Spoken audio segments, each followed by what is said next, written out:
अब नेक्स्ट चीज क्या देखनी है हमें, दैट इज द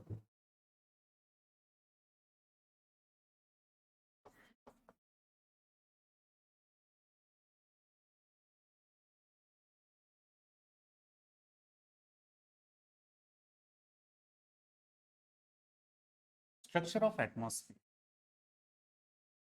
अब हमने ये देखा कि हमारा अर्थ के सरफेस से लेके ऑलमोस्ट 10,000 किलोमीटर्स तक के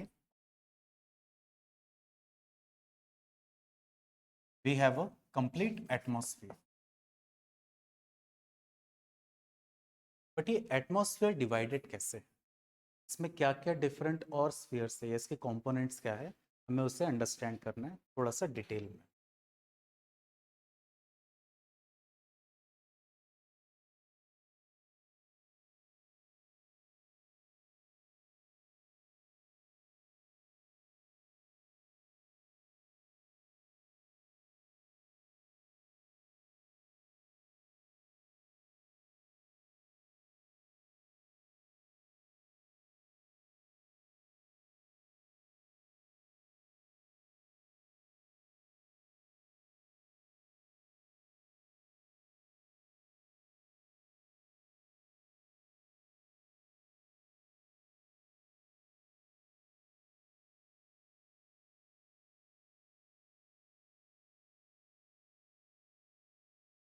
-100, ठीक है। तो 20 डिग्री सेल्सियस है, यहाँ पे -100, इसे मैं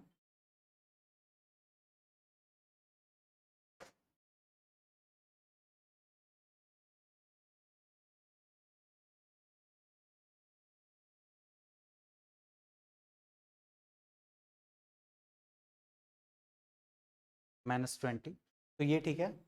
टेम्परेचर ज़्यादा है इस साइड में और इस साइड में टेम्परेचर काफ़ी कम है। अब क्या हो रहा है इधर कि अर्थ का अगर आप एटमॉस्फेयर देखेंगे तो it consist of various layers, layers में बटा हुआ है। सो फर्स्ट लेयर जो हमारा है दैट इज ट्रोपोस्फियर।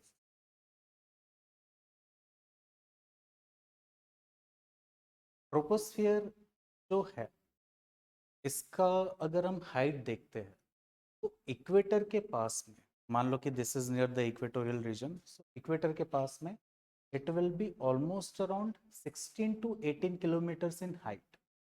अगर हम लोग पोलर रीजन्स की तरफ जाते हैं तो it will be around 8 kilometres in height. Difference क्यों? इक्वेटर की तरफ में जो विंड्स है वो कॉन्वर्ज हो रही है, लो प्रेशर सिस्टम है और वो राइज कर रही है, ओके। ऊपर जाके ट्रोपोस्फेयर के पास में फिर वो डाइवर्ज करती है।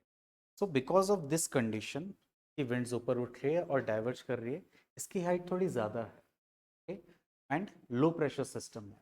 लेकिन पोलर रीजन की तरफ हम जा रहे हैं, जैसे यहाँ बता देता हूँ।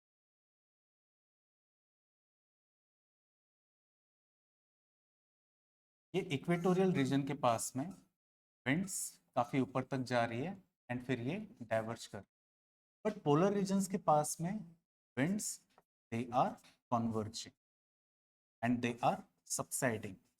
कॉन्वर्ज होके वो सबसाइड करके फिर वो इस तरीके से मूव कर, तो देयरफॉर ट्रोपोस्फियर का हम एक एस्पेक्ट देखेंगे तो it is almost around 16 to 18 kilometres near the equator and it is around 8 kilometers in altitude near the okay. अब ये वाले डायग्राम में मैं शायद इसको बहुत अच्छे से नहीं बता पाऊँ क्योंकि हमें इसमें कुछ और चीज़ देखना है। अब जैसे जैसे हम यहाँ देख रहे हैं कि कल के क्लास में हमने देखा था कि जैसे जैसे एयर ऊपर जाती है, okay, there is a phenomena of environmental lapse rate. Environmental lapse rate हो रहा है और उसके कारण जो टेम्परेचर है वो डिक्लाइन कर रहा है, ओके, ये हमने देखा था।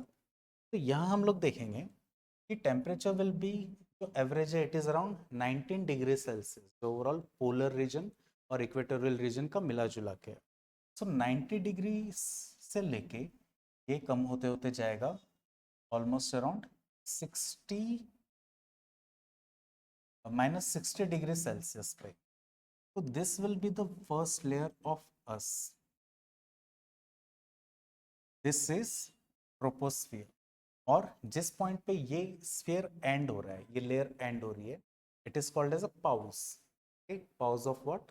ट्रोपोपॉज। तो इस लेयर का, इस पॉइंट का नाम है ट्रोपो। अब ट्रोपोपॉज के बाद में यहाँ देखेंगे कि जो मेजरली हमारे क्लाइमेटिक फिनोमेना है, जो वेदर चेंजेस है, वो सारे इस ट्रोपोस्फियर के अंदर ही होते हैं। लाइक विंड का मूव होना, साइक्लोन का फॉर्मेशन होना, एयर मास का फॉर्मेशन होना, फ्रंट का फॉर्मेशन होना, जेट स्ट्रीम का मूव होना।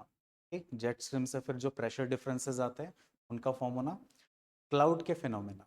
ठीक, देन प्रेसिपिटेशन, कंडेंसेशन, इवेपोरेशन, जो भी चीज़ होगी सब इसी रीजन में ही फॉर्म होगी।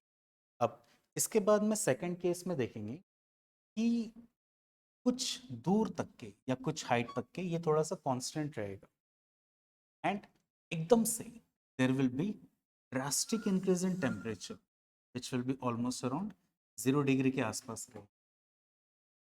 ड्रास्टिक इंक्रीज इन टेम्परेचर, इस पर्टिकुलर रीजन को मैं देखता हूं, सो दिस इज स्ट्रेटोस्फियर। स्ट्रेटोस्फियर। अब यहाँ पे मैं देख रहा हूँ कि कुछ पॉइंट तक के टेम्परेचर कांस्टेंट है, उसके बाद वो इंक्रीज हो रहा है। ऐसा क्यों? Why this is happening?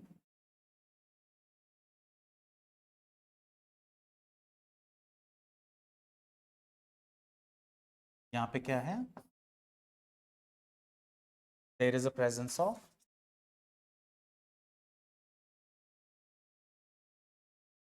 Ozone layer.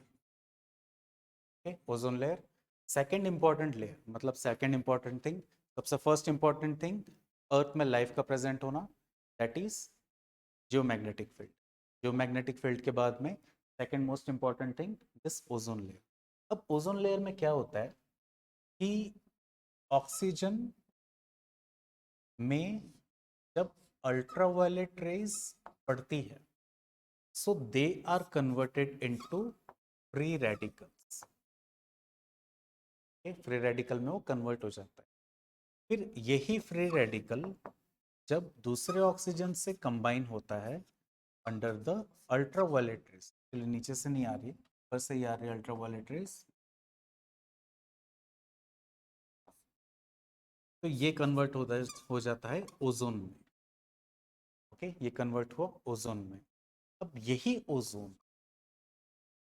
ये अल्ट्रावायलेट रेस को अब्सॉर्ब करता है, एंड अल्ट्रावायलेट रेस को अब्सॉर्ब करने के बाद में ये बन जाता है oxygen plus free radical, free radical of oxygen. तो ये जो साइकिल है ये कंटिन्यूसली चलते रहती है, and this is called as Chapman cycle. बस नाम याद रखो, और क्या केमिस्ट्री यहाँ पे हो रही है थोड़ा बहुत इसको ध्यान रखो। Everything is taking place under the ultraviolet rays. तीनों केस में अल्ट्रावायलेट रेज यूज हो रही है, तो इसलिए अल्ट्रावायलेट रेज जितनी भी है इसी रीजन में ही वो कंप्लीटली अब्जॉर्ब हो जाती है। एंड जो हमारे काम की जो रेडिएशंस है, कि जो सनलाइट है, it is not consisting of ultraviolet but it is consisting majorly of the visible light वाला जो स्पेक्ट्रम। ओके, एक होता है विजिबल लाइट और एक होता है इंफ्रारेड रेडिएशन। इंफ्रारेड रेडिएशन और विजिबल लाइट रेडिएशन वो ही अर्थ में एंटर करती है। बाकी सारी जो रेडिएशंस है वो अर्थ के बाहर या तो स्कैटर कर दी जाती है, या तो जियोमैग्नेटिक फील्ड उसे डिफ्लेक्ट कर देगा, या तो अब्जॉर्ब हो जाएगी यहाँ। ओके, तो इस कारण से हम यहाँ पे सेफ रहते हैं। तो दिस इज वन पॉइंट। अब इसके बाद में आगे क्या होता है कि जैसे स्ट्रेटोस्फीयर क्रॉस किया, ओके, नाउ हाइट की बात करेंगे, तो हाइट में मैंने ट्रोपोस्फियर का बताया कि this is 8 to 18 kilometres in height, that is troposphere. Stratosphere की हाइट जाती है ऑलमोस्ट 50 किलोमीटर्स तक। ओके, हाँ, जो पहला वाला डायग्राम था हमने उसमें देखा था कि अर्थ का 99% ऑफ जो भी गैसेस है it is present with in the 32 to 35 kilometres. Okay, तो हम यहाँ देखेंगे कि इस रीजन में 50 से थोड़ा नीचे 35 आ जाएगा। तो वहाँ पे we have the presence of 99% of gas. इसके बाद में 1% गैस ही प्रेजेंट। ओके, तो 1% गैस प्रेजेंट है, तो जो भी इंटरेक्शन होगा with in this region it will be very. अब यहाँ पे वापस से टेम्परेचर डिक्लाइन होना शुरू होता है। Okay, it goes up to -90 degree के आसपास में। यहाँ पे एक हमारी लेयर फॉर्म होती है, this is called as mesosphere. Okay, mesosphere इसकी हाइट है up to 80 kilometre. Stratosphere, stratosphere का जो एंड पॉइंट है it is called as stratopause. Mesosphere का जो एंड पॉइंट है इट इज मेसोपॉज। स्ट्रेटोस्फीयर और मेसोस्फीयर, स्ट्रेटोपॉज एंड मेसोपॉज। इसके बाद में ओके, इस पॉइंट से थोड़ा सा ऊपर जाएगा and there is a drastic increase in temperature. Okay, कौन सा लेयर है ये? आयोनोस्फीयर। आयोनोस्फीयर दूसरा नाम इसका थर्मोस्फीयर।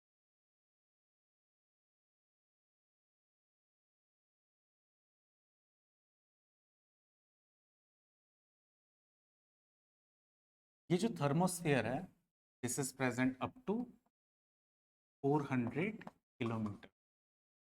थर्मोस्फीयर में क्या होता है, यहाँ पे बहुत सारा रेडिएशन आ रहा है और हमारे कुछ पार्टिकल्स ऑफ गैसेस है, बट जो गैसेस है वो बहुत दूर दूर है। तो वो क्या करती है कि ultraviolet rays, gamma rays, X rays उनसे कंबाइन होके या उनसे रिएक्ट करके दे बिकम्स फ्री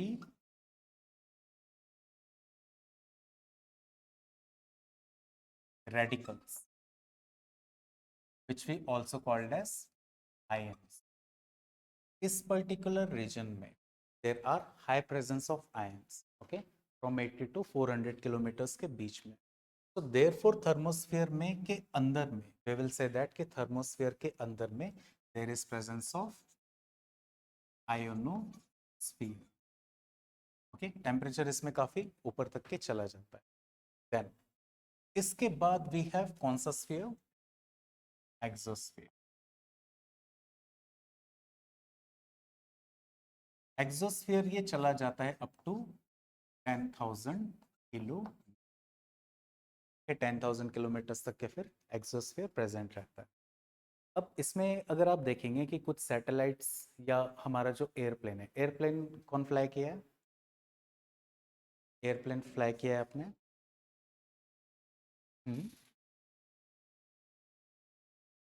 एयरप्लेन में आप बैठे होगे, फ्लाई किए होगे, तो आप देखते होगे कि वो फ्लाई करके जाता है एक हाइट पे। तो वो कहाँ पे एक्चुअली जाता है? इट एंटर्स द स्ट्रेटोस्फीयर वाला रीजन। वो 20 टू 25 किलोमीटर्स हाइट से ऊपर चला जाता है। स्ट्रेटोस्फीयर में ज़्यादा तो आप वहाँ से देखते हो तो पूरे बादल दिखेंगे।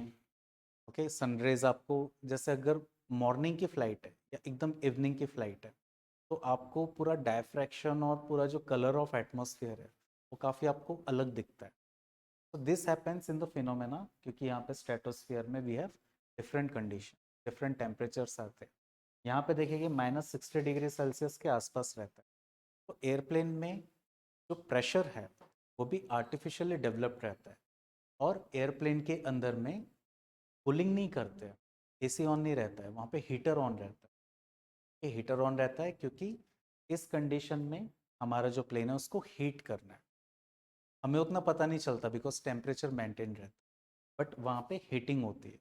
जो प्लेन के जो फ्लैप्स रहते हैं, फ्लैप्स को भी हीट किया जाता है इंटरनल फिनोमेना के थ्रू। बिकॉज अगर फ्लैप्स में अगर -60 तक गया और वो फ्लैप अगर काम नहीं किया बिकॉज ऑफ लो टेम्परेचर जम गया तो लैंडिंग में फिर प्रॉब्लम हो जाएगी। So we use various phenomenas for the correct working of the aircraft. तो एयरक्राफ्ट बेसिकली इस स्ट्रेटोस्फीयर वाले रीजन में मूव कर। देन आयोस्फीयर, आयनोस्फीयर बहुत इंपॉर्टेंट हमारा एक रीजन है। आयनोस्फीयर क्यों इंपॉर्टेंट है? हम अर्थ से कोई भी कम्युनिकेशन कर रहे हैं, मान लो कि जैसे अरुणाचल प्रदेश के अंदर ही हो रहा है, तो हमारे पास कुछ टावर्स है, तो वो टावर्स क्या करते हैं, डायरेक्टली वो पर्टिकुलर कम्युनिकेशन को ट्रांसफ़र कर देते हैं। बट मान लो कि जैसे मैं महाराष्ट्र में हूँ और आप यहाँ पे हैं, तो there is a good distance between us, तो वो कम्युनिकेशन यहाँ से टावर उस चीज़ को आयनोस्फेयर में सेंड कर देते हैं। आयनोस्फेयर में क्या होगा कि यहाँ पे आयंस प्रेजेंट है, वो आयंस उस पर्टिकुलर कम्युनिकेशन को रिफ्लेक्ट कर देते हैं वापस टुवर्ड्स द अर्थ सरफेस।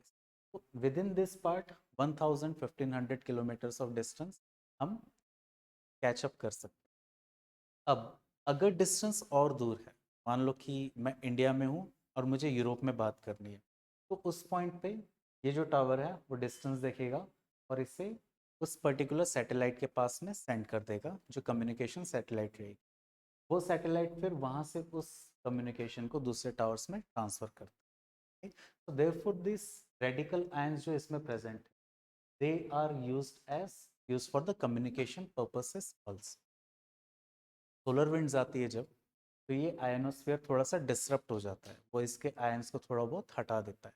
तो जितने भी लोग बात कर रहे होते हैं उस ड्यूरेशन में, तो उनकी कम्युनिकेशन या तो डिसरप्ट हो जाती है, लाइन कट हो जाएगी, या तो एक का कम्युनिकेशन दूसरे के पास इंटर कॉलिंग होती है, हो जाती है, मतलब अ, गलत कॉल लग जाता है कभी कभी, तो वो इस चीज़ के कारण भी होती है। So therefore this layers they are very important.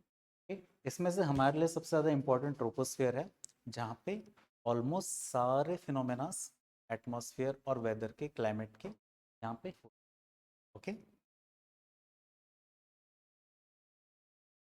Clear है? एनी डाउट है? ये डायग्राम बना लीजिए।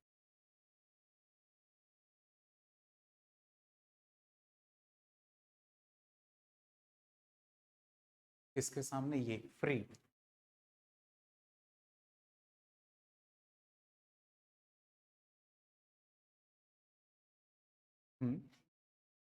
ये vertical structure of atmosphere, structure of atmosphere, radical, RADICAL,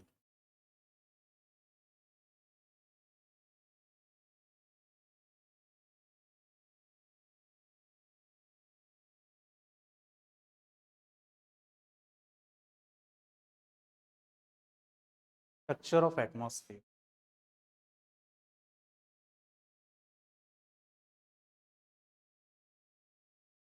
जैसे हमारा इंटरनेशनल जो इंडियन स्पेस स्टेशन है, वो रहेगा करीब करीब 400 किलोमीटर्स की हाइट पे।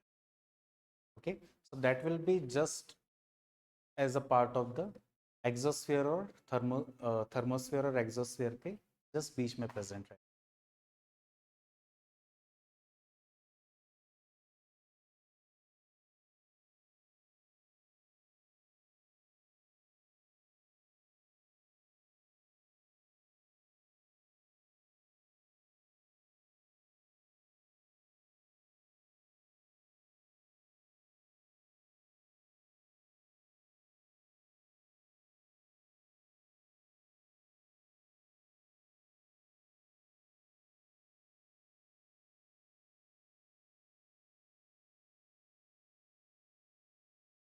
कहाँ पे?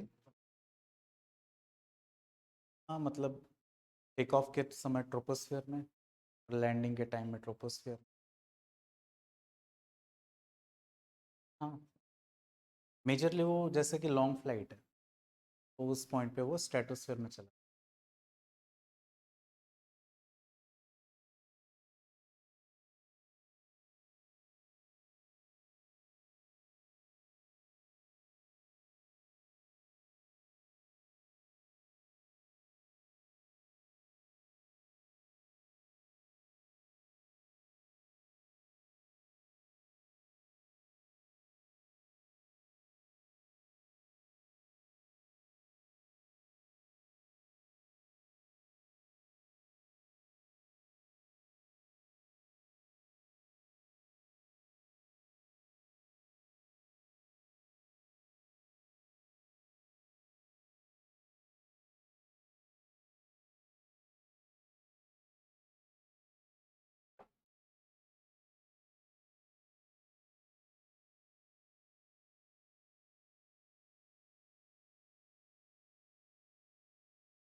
कुछ डाउट्स रहे या कुछ नहीं अगर समझ में आ रहा है पूछ सकते।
मेसोस्फेयर में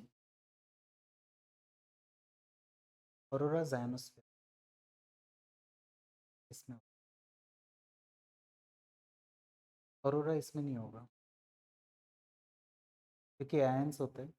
ये होता है कि जो सन के जो प्लाज्मा रेडिएशन तो वो टकराते किससे, अर्थ के जो आयंस है उससे, तो वो दोनों आयंस जैसे एक दूसरे से इंटरेक्ट किए, तो ये भी आयन है और ये भी आयन है, तो वो क्या करते हैं दोनों मिलके लाइट्स एमिट करते हैं।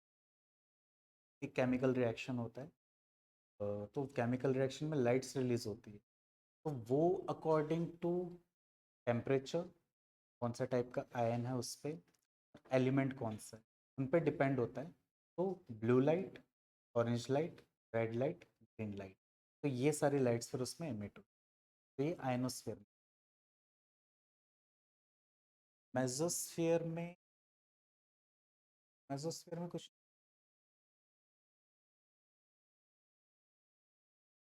टेम्परेचर डिक्लाइन हो रहा है। देखो टेम्परेचर यहाँ पे क्यों डिक्लाइन हो रहा है, स्ट्रेटोस्फीयर में क्या हो रहा है कि अगर यहाँ स्ट्रेटोस्फीयर नहीं होता, मतलब यहाँ पे अगर ओजोन नहीं होता, तो यहाँ पे टेम्परेचर सीधा डिक्लाइन करता जाता, वो इंक्रीज नहीं होता। समझ रहे हो आप इस चीज, अगर स्ट्रेटोस्फीयर नहीं होता तो ये डायरेक्टली ऐसा डिक्लाइन होता, बट क्योंकि यहाँ पे ओजोन लेयर प्रेजेंट है, क्योंकि वो अल्ट्रावायलेट रेस को ऑब्जॉर्व कर रहा है, तो इसलिए यहाँ पे टेम्परेचर इंक्रीज हुआ। टेम्परेचर इंक्रीज हो गया, अब इसके बाद में क्या होगा, वो वापस डिक्लाइन होना शुरू। अब इस लेयर में हमारे पास जो गैसेस वगैरह है काफ़ी कम है। यहाँ पे हमारे पास एक हाइट के हिसाब से there are free radicals form हो जाते हैं। तो फ्री रेडिकल में जब भी इंटरेक्शन हो रहा है, तो उस इंटरेक्शन के कारण टेम्परेचर इंक्रीज हो रहा है, और टेम्परेचर ड्रास्टिकली इंक्रीज हो रहा है क्योंकि जो फ्री रेडिकल्स और आयंस है ये बहुत फास्ट मूव करते हैं इन दैट पर्टिकुलर रीजन, तो वो जिस भी चीज़ से टकराएंगे तो वहाँ पे टेम्परेचर बढ़ा देते हैं। आयंस एक दूसरे से टकरा रहे हैं, ओके, अब ये काफ़ी फास्ट मूव कर रहे हैं, उसके कारण टेम्परेचर इंक्रीज हो जाए। तो देयरफॉर वी सी दैट कि यहाँ पे टेम्परेचर वापस इंक्रीज होना शुरू। ये वाले इसमें मेजरली चीज़ें खाली, मेजर इसमें ज़्यादा कुछ भी नहीं है।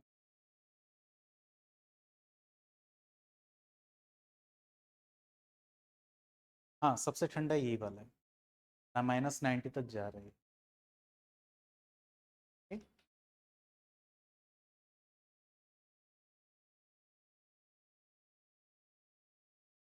इस चीज़ का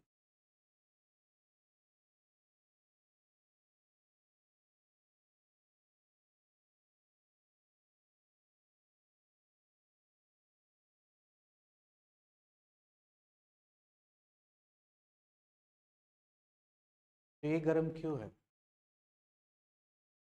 यहाँ पे आयंस प्रेजेंट, यहाँ कोई फिनोमेना नहीं हो रहा है।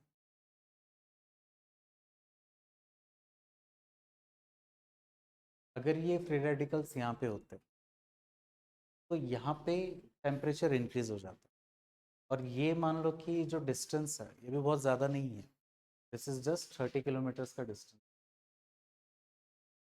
ओके। तो यहाँ पे ये पर्टिकुलर बफर जोन जहाँ पे टेम्परेचर एकदम डिक्लाइन किया, उसके बाद में फिर ये आयनोस्फीयर वाला पूरा रीजन प्रेजेंट है, जहाँ पे ultraviolet rays, X rays, gamma rays, radiative जितने भी रेस है, ये यहाँ पे आके आयंस के साथ में इंटरेक्ट कर रही है, इसलिए यहाँ पे टेम्परेचर एकदम से ड्रास्टिकली इंक्रीज हो जाता है। यहाँ पे कोई इंटरेक्शन नहीं हो रहा है, ना कोई फिनोमेना हो रहा है, इसलिए यहाँ पे टेम्परेचर डिक्लाइन कर जा रहा है ड्रास्टिकली। फिर जैसे एटमॉस्फेयर से हम बाहर निकलते हैं इस पॉइंट से, तो यहाँ पे जहाँ पे सनरे होगा, जहाँ पे सनरेज होगा, वहाँ पे टेम्परेचर अराउंड 250 डिग्री सेल्सियस होगा। जैसे अगर किसी पॉइंट पे वो टकराता है, तो अगर सीधा सीधा जा रहा है तो नहीं, अगर सनरेज नहीं है, मान लो रात का टाइम कि सनरेज नहीं है या किसी का शेडो है, तो वहाँ पे -150 डिग्री सेल्सियस के आसपास टेम्परेचर। तो ये हमारा यूनिवर्स का जैसे ये पार्ट है कि एक, मतलब प्लैनेट के बाहर में अगर सनरेज प्रेजेंट है, इससे टकरा रही है वो चीज़, तो उस चीज़ का टेम्परेचर उतना जाएगा। अगर उस चीज़ से नहीं है, मैं अर्थ के आसपास का बता रहा हूँ, जैसे हम सन के तरफ जाते जाएंगे तो टेम्परेचर बढ़ेगा, सन से दूर जाते जाएंगे, सैटर्न है, जुपिटर है, तो वहाँ पे टेम्परेचर और डिक्लाइन होता जाएगा, बिकॉज जो रेडियंस है वो और डाइवर्ज होता जा रहा है, मतलब कि बड़े एरिया में वो एनर्जी डिस्ट्रीब्यूट होती है। यहाँ पे मान लो कि यहाँ पे कुछ है नहीं मेनली, ठीक है, जो प्रेजेंट है यहाँ पे है क्योंकि 1% है, जो पूरा यहाँ तक, यहाँ से पूरा आखिरी तक के, एंड आयंस जो प्रेजेंट है वो भी इसी पर्टिकुलर रीजन, क्योंकि वो भी अर्थ के थोड़ा पास है, आयनोस्फीयर वो भी बहुत ज़्यादा नहीं जा सकते। वो भी 80 to 400 के किलोमीटर्स के रेंज में ही प्रेजेंट। कोई डाउट?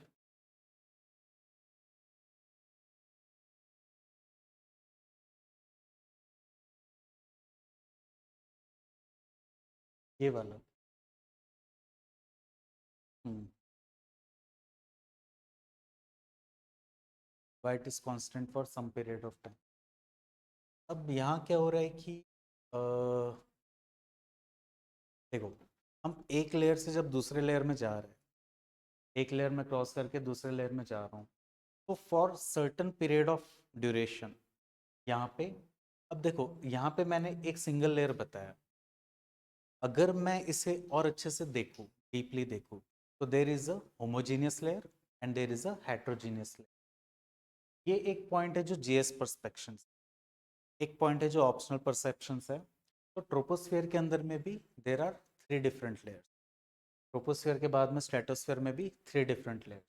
मेसोस्फियर में तो एक सिंगल लेयर ही रहती है because it is mostly empty.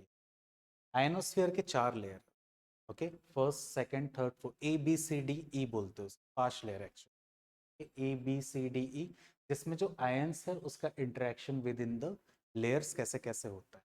अब इसमें क्या है कि ये वाला जो लेयर है, इसमें कुछ इफेक्ट्स ट्रोपोस्फेयर के भी हो रहे हैं। कैसे? जैसे एयर ऊपर उठी, अब ट्रोपोपॉज में पहुंचने के बाद में यहाँ क्या होता है कि ये वाली एयर अब कूल हो गई है और जो ऊपर वाली लेयर है वो थोड़ी सी वार्म है।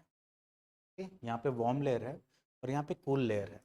तो ये वाला जो वार्म पार्ट है और ये वाला जो कूल पार्ट है, तो यहाँ पे इन दोनों का थोड़ा सा इंटरेक्शन, तो इसलिए यहाँ पे क्या हो रहा है कि दोनों लेयर्स में इंटरेक्शन होने के कारण जो टेम्परेचर है उस पर्टिकुलर रीजन में वो कांस्टेंट हो जाता है। इसलिए यहाँ पे टेम्परेचर कांस्टेंट है बिकॉज यहाँ पे दोनों, मतलब स्ट्रेटोस्फियर का जो लेयर है और ट्रोपोस्फियर का जो लेयर है उसमें थोड़ा इंटरेक्शन है। अब ऐसा तो नहीं है कि अर्थ का ऑक्सीजन है वो ओजोन में नहीं पहुंचता होगा, पहुंचता है।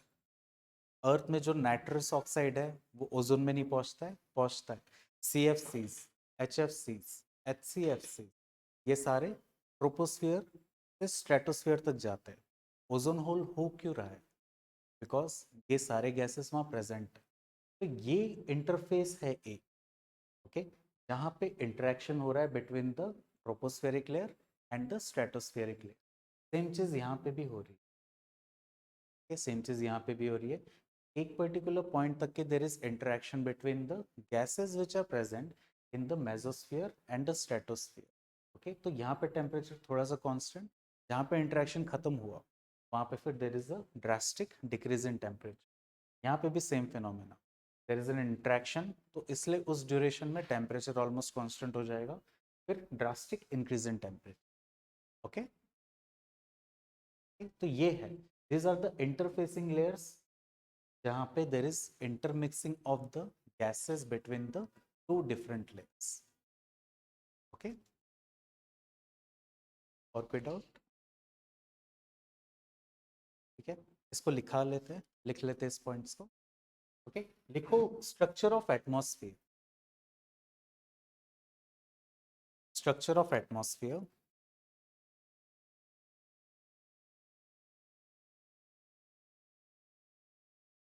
the atmosphere, the atmosphere consists of consists of various various layers, okay, which are extending, which are extending from the surface of earth, which are extending from the surface of earth up to 10,000 kilometers.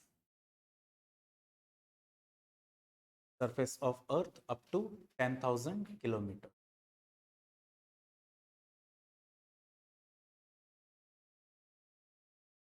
Okay, right, number one, troposphere.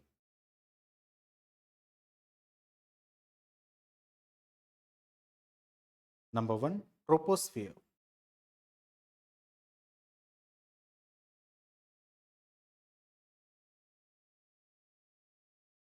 Troposphere is the most important layer. Troposphere is the most important layer where the life exists, where the life exists. Okay. Next point, it is the lowermost layer. It is the lowermost layer.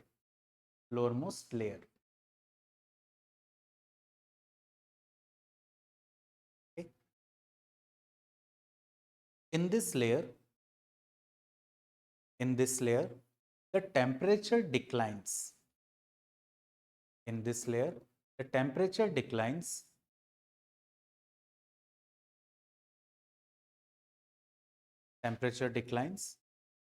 at 6.5 degrees Celsius per 1000 meter. Temperature declines at 6.5 degrees Celsius per 1000 meter. That is the environmental lapse rate. That is the environmental lapse rate. Okay, कल देखा था हमने environmental lapse rate कि कैसे air move ऊपर हो रही है एंड टेम्परेचर डिक्लाइन कर रहा है। तो ये इस लेयर में ऑलमोस्ट होता है। Environmental lapse rate. Next point. Okay, right, ALL, all the atmospheric phenomena, related to climate and weather, all the atmospheric phenomena related to climate and weather occur in this layer.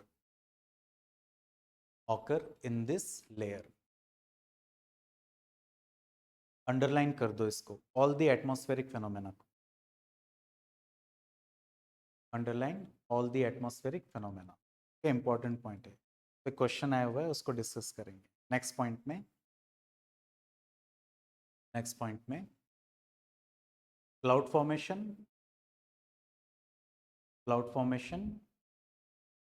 Precipitation,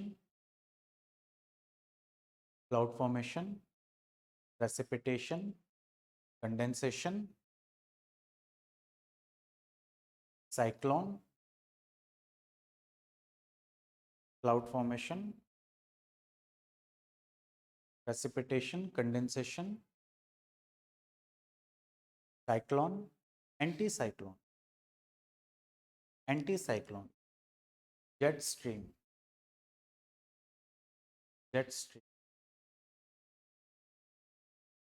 inversion of temperature तो खैर कहीं भी हो सकता है। इसके बाद में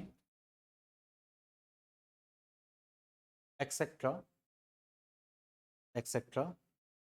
occur in this layer,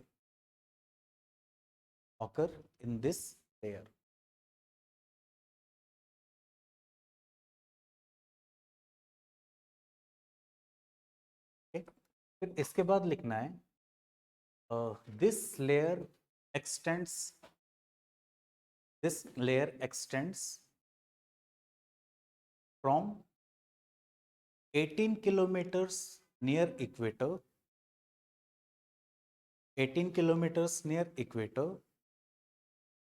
up to 8 kilometers near poles.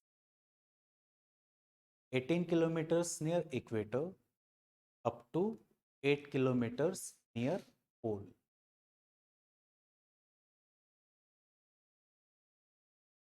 If अगर कंफ्यूजन हो सकता है तो आप ये ड्रॉ कर सकते हैं, थोड़ा सा इजी हो जाएगा रिप्रेजेंट करना। This is the troposphere.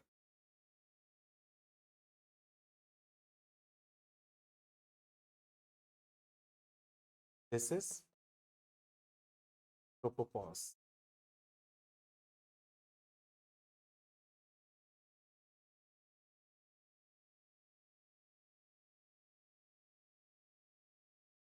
Question है troposphere is significance for the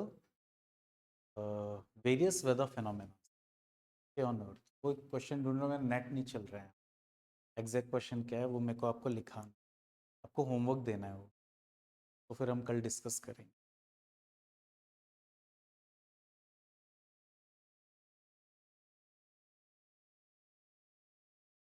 ये भी है कि जैसे आपको अभी नहीं पता हो पाएगा कि हम सब ट्रोपोस्फेयर पढ़ रहे हैं, फिनोमेनास तो नहीं पढ़े, उसको थोड़ा सा एंड में देखेंगे तो वो ठीक है। स्ट्रक्चर ऑफ एटमॉस्फेयर पे ले सकते हैं।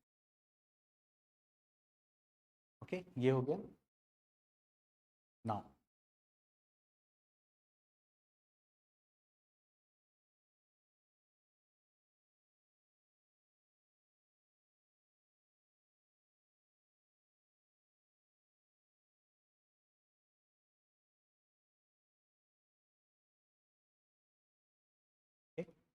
नाउ नेक्स्ट पॉइंट में tropopause, tropopause is the end point of troposphere. Tropopause is the end point of troposphere.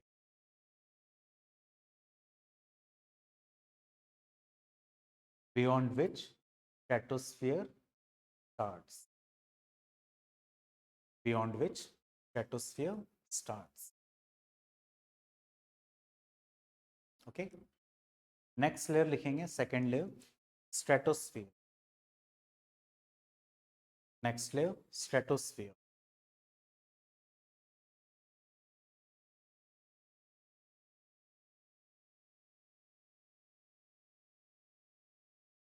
पहला point, this layer extends from या extends up to लिखो, extends up to 50 kilometers, extends up to 50 kilometers from the surface of earth, 50 kilometers from the surface of earth.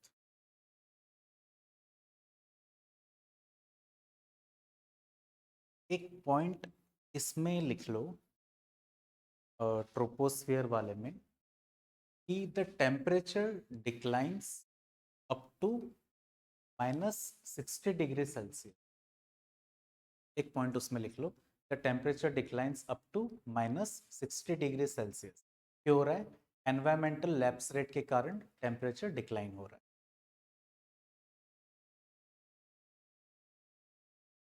Up to -60 degree Celsius.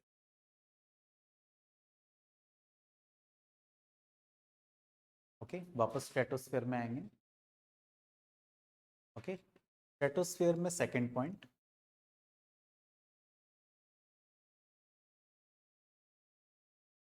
here the temperature increases, here the temperature increases and reaches up to 0 degrees Celsius. Here the temperature increases and reaches up to 0 degrees Celsius.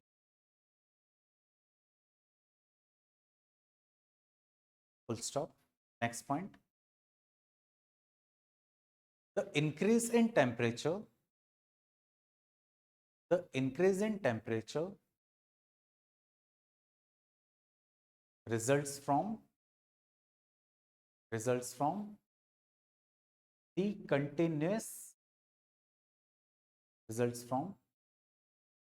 continuous interaction, the continuous interaction of oxygen and ozone,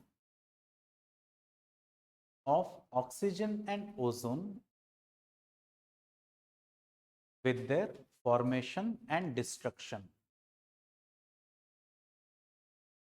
with the formation of oxygen and ozone with respect to formation and destruction, with respect to formation and destruction. के bracket में Chapman cycle लिख लो, Chapman cycle, और ये वाला diagram बना लो।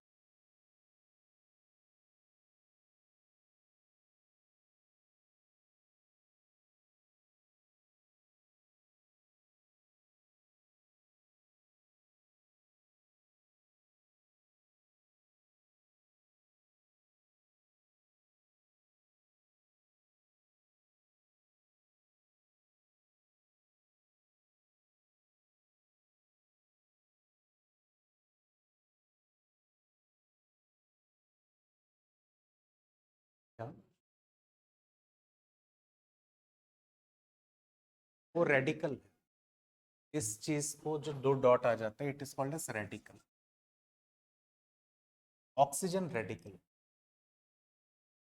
Radical मतलब कि दो ऑक्सीजन O2 होता है, तो दो O2 को ब्रेक कर दिया, तो एक में नेगेटिव रहेगा और एक में पॉजिटिव रहेगा, मतलब एक होल टाइप का रहेगा। So it is called as radical.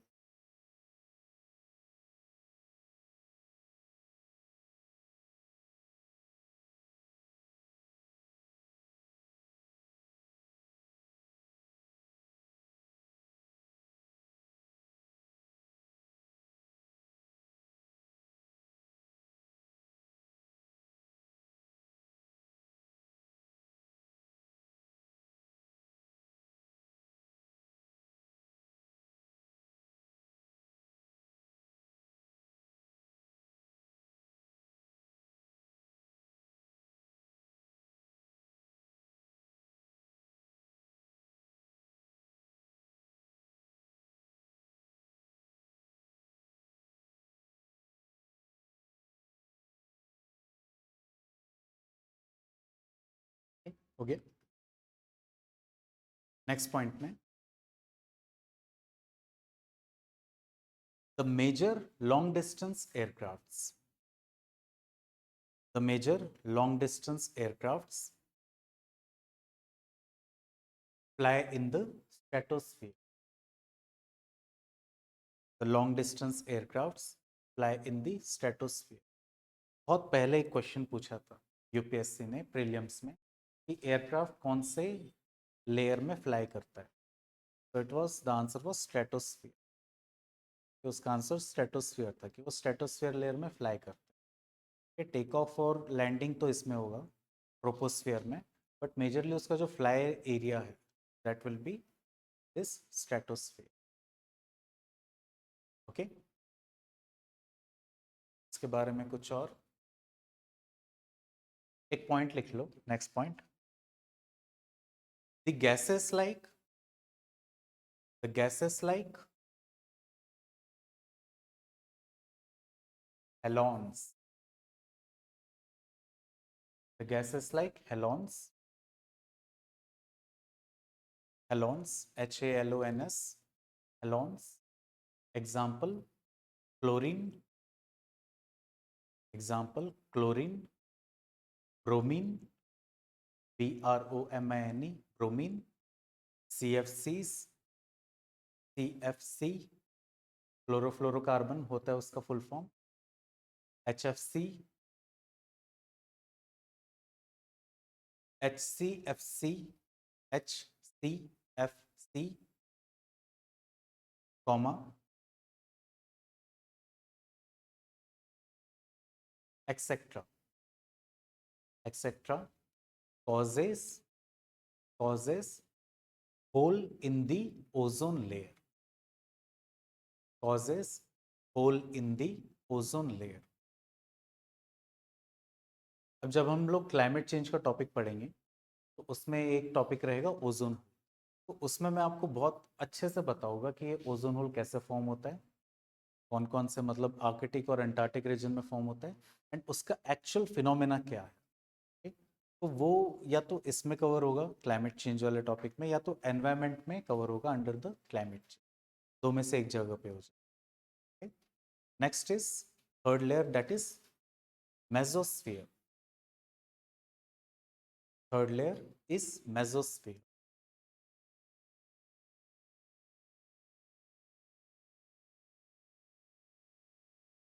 Okay, mesosphere में वी विल राइट हियर कि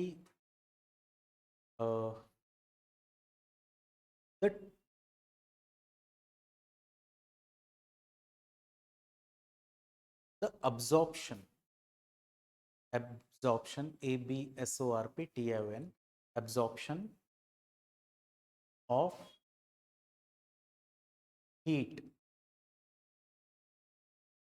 does not occur. Absorption of heat does not occur, due to which, due to which the temperature declines, due to which the temperature declines and reaches up to minus 90 degrees Celsius. Temperature declines and reaches up to minus 90 degrees Celsius. Okay. Then next point में it is 80 kilometers. It is 80 kilometers from the surface of Earth. 80 kilometers from the surface of Earth. Mesopause is the end point. Next point. Mesopause is the end point of mesosphere.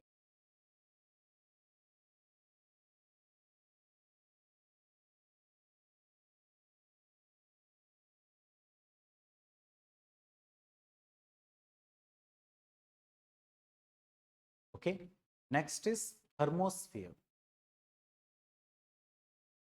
Next point is, next layer is thermosphere.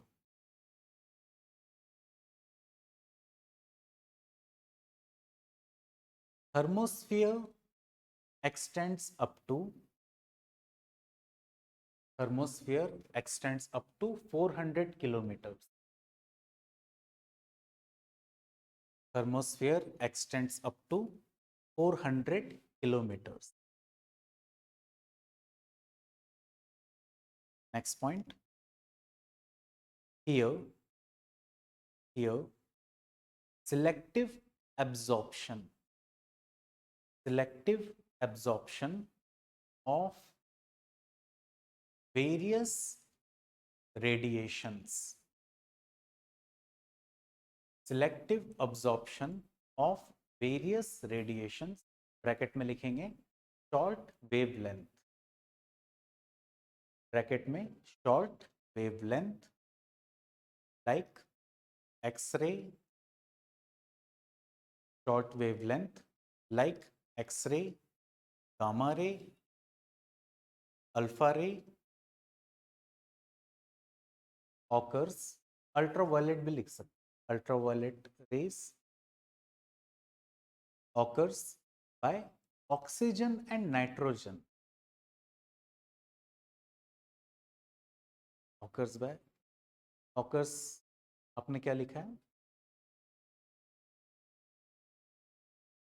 Occurs by oxygen and nitrogen. Okay, next point. This results into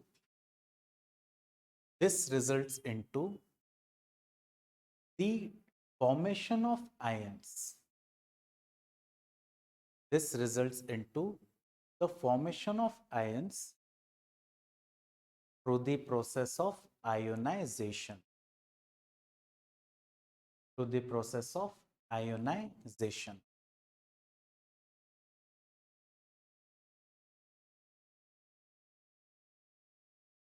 Okay, next point.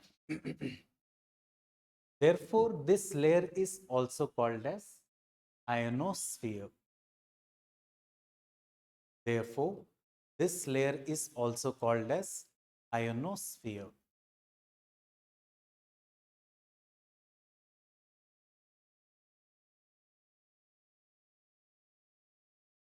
Next point. Due to the process of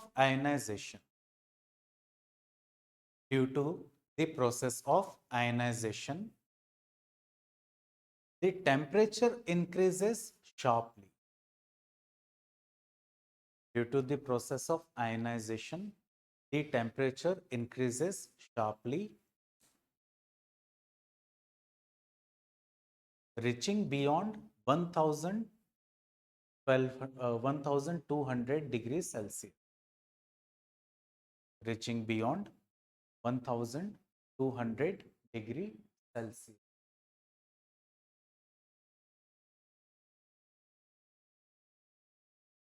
Next point. This layer is important. This layer is important for communication. This layer is important for communication as ions reflect back as the ions reflect back to the surface of earth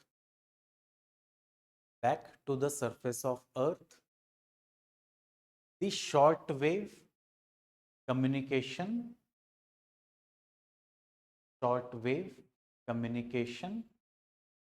waves या signals लिख सकते हो, short wave communication signals.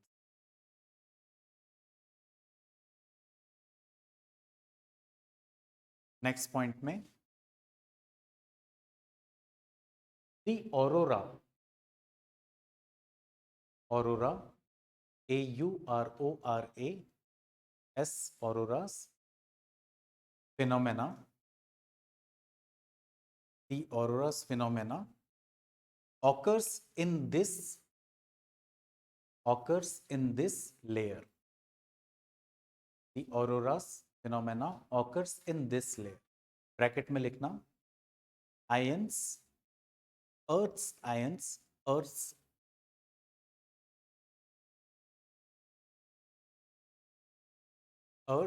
ions plus solar wind radiation. Okay, Earth's ions and solar wind radiation.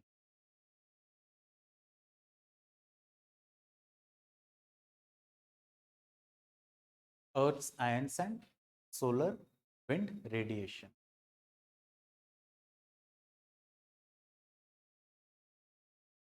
Okay, इसमें और क्या important है ionosphere में temperature increase हमने देख लिया इसका. ओके, सो ये एक पार्ट हो गया. Now after this we have exosphere.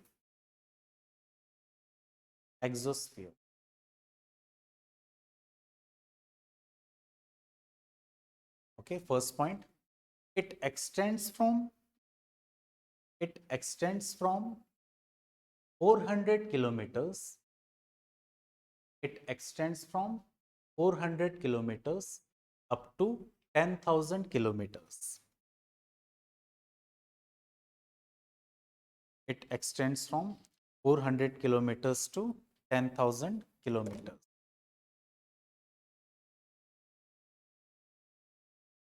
Okay, next point, the concentration of ions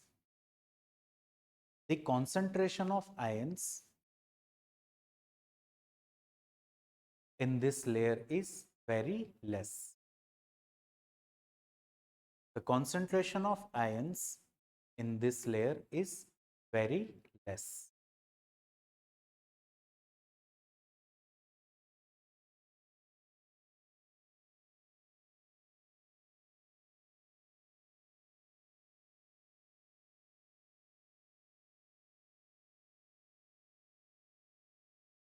Okay, next point.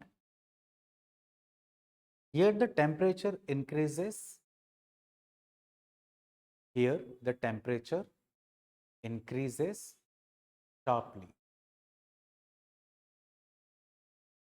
Here the temperature increases sharply.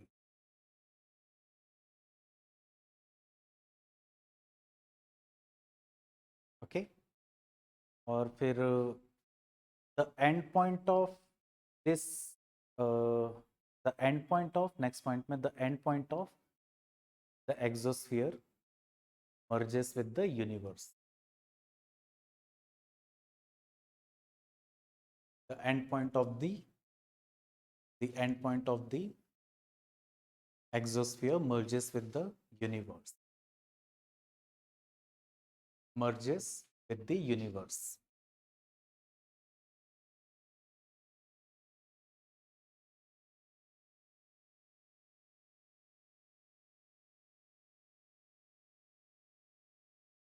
Okay. Any doubt?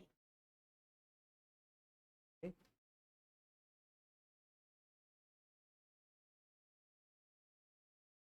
Structure of atmosphere समझ में आया? क्लियर है कि कैसे कैसे टेम्परेचर चेंज हो रहा है विद द हाइट। ओके, सो दो चीज़ ध्यान रखनी है यहाँ पे। पहला कि टेम्परेचर कैसे चेंज हो रहा है। ओके, विल सी हियर कि पहले डिक्लाइन कर रहा है फिर इंक्रीज हो रहा है, फिर डिक्लाइन कर रहा है फिर इंक्रीज हो रहा है। ओके, ये पैर से हो रहा है। तो ये चीज़ यहाँ पे ध्यान रखना है। तो आप कभी भी डायग्राम बनाओगे तो ये चीज़ आपको, ये वाला टेम्परेचर एंड ये वाला हाइट, ये दो चीज़ मेंशन करना बहुत ज़रूरी है। इन केस क्वेश्चन आता है, अगर हम इनमें से कुछ चीज़ भूल जाते हैं तो मार्क्स कट जाते हैं। तो डायग्रामेटिक रिप्रेजेंटेशन बहुत अच्छा होना चाहिए इस केस। तो ये एक चीज़ है। नाउ ट्रोपोस्फियर में हमने बात की कि यहाँ पे मेजर फिनोमेनाज होते हैं। तो फिनोमेनाज जैसे कि जो भी मैंने उसमें लिखाया, उसके अलावा जो भी एटमॉस्फेरिक चीज़ें हैं, ओके, कि कंडेंसेशन हो रहा है, then formation of sublimation process हो रहे हैं, ओके, वाटर के डिफरेंट फेजेस जो कि एटमॉस्फेयर में हो रहा है, तो सब यहीं पर ही हो रहा है ट्रोपोस्फियर। तो ये हम अंडरस्टैंड करेंगे with the coming more topic. अभी तक जैसे कहीं पे कुछ इशू हुआ, मतलब लगा कि कुछ चीज़ समझना है इस पर्टिकुलर एस्पेक्ट में, क्लियर है? क्लियर? ओके, अब नेक्स्ट जो हमें टॉपिक देखना है, नेक्स्ट टॉपिक अभी ले लूँ या कल करें?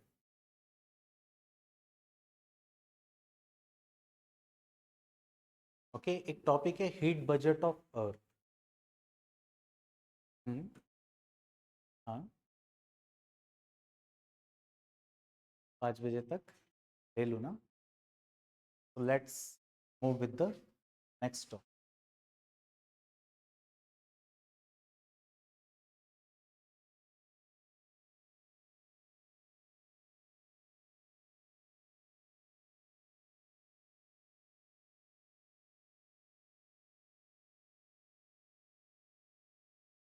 तो थोड़ा स्विंग मोड में कर लेंगे क्या?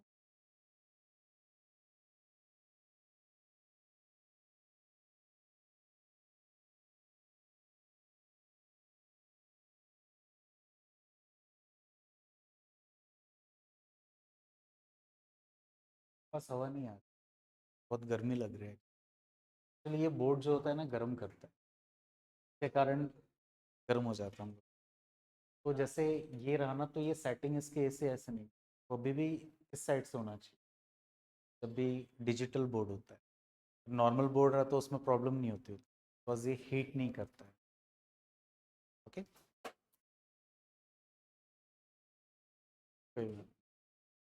तो फर्क नहीं पड़ रहा। So next is heat budget of अर्थ। अब दो चीज समझना है इसमें पहले हमें। मेरे पास एक सरफेस, मेरे पास एक सरफेस है, कोई भी सरफेस हो सकता है। It can be normal ground, can be building, can be mountain, it can be ocean का surface, it can be river का सरफेस, कोई भी सरफेस हो सकता है।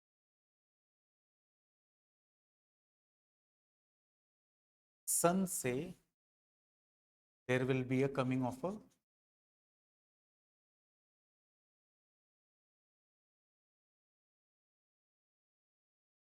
एक रेडिएशन आ रही है, okay, which we called as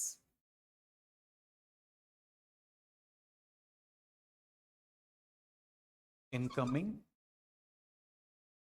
solar radiation. Okay, short form में इसी को हम लोग इंसोलेशन कहते हैं। ओके, अभी जो इंसोलेशन जो आ रही है सन में, अब क्या हो रहा है कि there is continuous fusion reactions are going. Fusion reaction में वी विल सी कि बहुत ही शॉर्ट वेवलेंथ रेडिएशंस निकलते उसमें से, रेडिएट होते हैं। So they will be majorly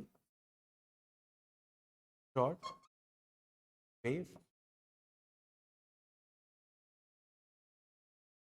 now short wavelength का मतलब क्या होता है? मान लो कि एक पर्टिकुलर ग्लास है या एक पर्टिकुलर रीजन है, तो वहाँ पे कुछ, जैसे इस रूम के अंदर में कुछ पार्टिकल्स है, कुछ वाटर पार्टिकल्स है, कुछ डस्ट होगी जो रूम में होगी, कुछ केमिकल्स के कुछ वेपोरेट्स होंगे, तो ये सब चीज़ नॉर्मली सब जगह प्रेजेंट होती है। तो ये शॉर्ट वेवलेंथ क्या होती है, वो इतनी छोटी होती है कि वे उनके आजू बाजू से निकल जाती है, उनको हिट नहीं करती है, और उनको हीट, हिट मतलब HIT हिट, हिट नहीं कर पाती है, एंड उनके आजू बाजू से निकल जाती है। तो उससे वो उन्हें वार्म नहीं करता है। बट जैसे ही वो अर्थ के सरफेस में पहुंचता है इस पॉइंट पे, तो वो उसे एक्चुअली हिट करता है उस सरफेस को, and there is a transfer of energy. अब इस केस में क्या होगा कि अर्थ का ये वाला जो पार्ट है ये हीटअप हो जाएगा, बिकॉज वो एनर्जी अब्जॉर्ब किया। okay? पहली चीज यहाँ पे क्या होगी, there will be absorption. Absorption हुआ तो वो सरफेस भी अब हीटअप हो गया, सरफेस अब हीटअप हो गया, गर्म हो गया हो। ओके, जैसे कि ये इस बोर्ड का जो सरफेस है, it is heated up no, and इससे जो एनर्जी मेरे ऊपर आ रही है उससे मुझे भी गर्मी लग रही है। okay? तो यहाँ पे भी सेम चीज हुआ, यहाँ से रे आई, यहाँ पे पड़ा, ये हीटअप हुआ। अब ये हीटअप जैसे होता है, आप इन दोनों के बीच में पहचान पा रहे हो, दूसरा कलर लिया,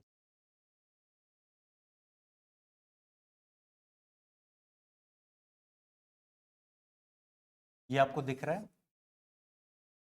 नहीं,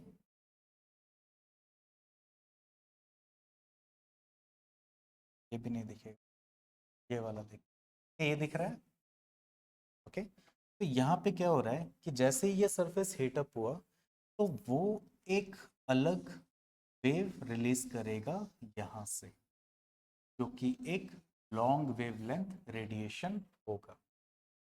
इस रेडिएशन को, जो कि हीटअप हुआ और फिर वहां से वो री रेडिएट कर रहा है, this is called as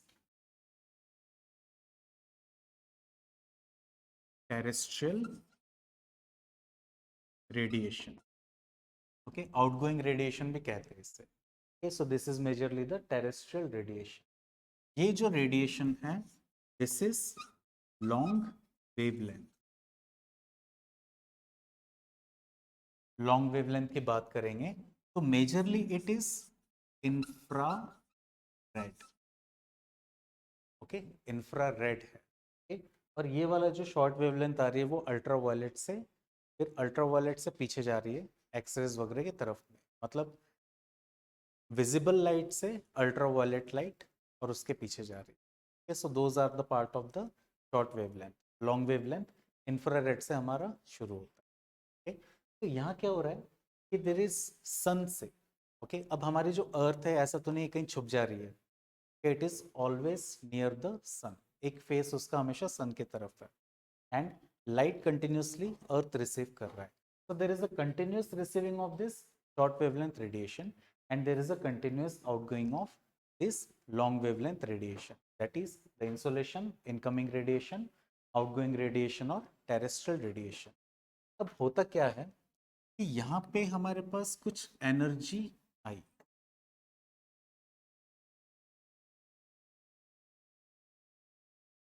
okay, we have certain incoming energy, okay, but ऐसा तो नहीं हो रहा है कि डेली अर्थ और गर्म होते जा रही है। ओके, अर्थ का डेली हम टेम्परेचर देख रहे हैं, it is almost same. Okay, हम देख रहे हैं पानी का जो temperature, it is also almost same. ऐसा नहीं है कि दिन ब दिन अर्थ में गर्मी बढ़ते जा रही है, बिकॉज यहाँ से एनर्जी कंटिन्यूसली आ रही है। तो यहाँ क्या हो रहा है कि इनकमिंग एनर्जी जो हो रही है, जो आ रही है, अर्थ रिसीव कर रहा है, that is been balanced by the outgoing energy.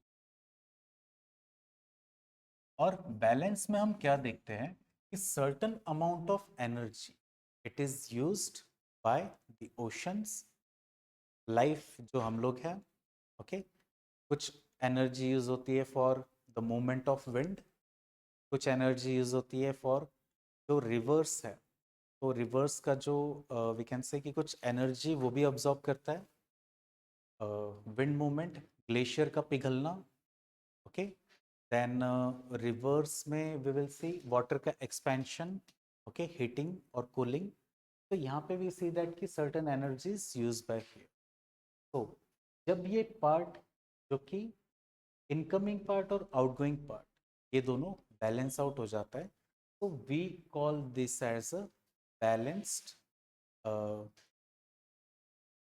balanced heat radiation, or we call it as the heat budget of earth। इसे हम हीट बजट ऑफ अर्थ कहते हैं। अब ये बेसिक कंसेप्ट है, इनकमिंग क्या है, आउटगोइंग क्या है। अब इस पे एक चीज हमें इंट्रोड्यूस करना है,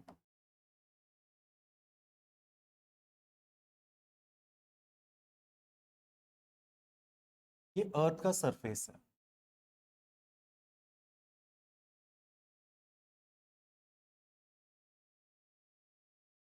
ये लगभग अर्थ का एटमॉस्फेयर है।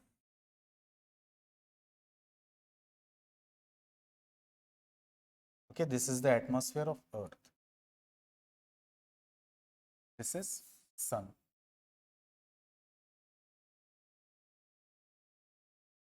जैसे शॉर्ट वेवलेंथ रेडिएशन से या जो इंसोलेशन से ये अर्थ के एटमॉस्फेयर में एंटर करती है, तो what we see here that कि अर्थ के एटमॉस्फेयर में there is presence of certain clouds, there will be presence of certain clouds. तो ये क्लाउड्स क्या करते हैं कि दे री रेडिएट बैक, मतलब वापस से उसको रिफ्लेक्ट कर दिया। I am writing here reflection. Okay, for example मेरे पास 100 यूनिट्स ऑफ एनर्जी इनकमिंग आ रही है, ओके, सो इसमें से जो क्लाउड है ये 2 यूनिट्स ऑफ एनर्जी को वापस रिफ्लेक्ट कर देगा स्पेस में, ओके। इसके बाद में ये एनर्जी थोड़ा और अंदर एंटर करेगी, तो with in this part there is certain presence of aerosols, aerosols present है।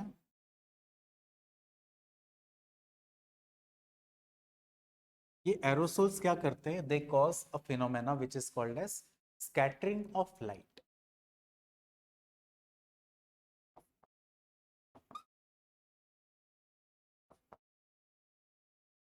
ओके, स्कैटरिंग ऑफ लाइट से क्या होगा कि they will be giving back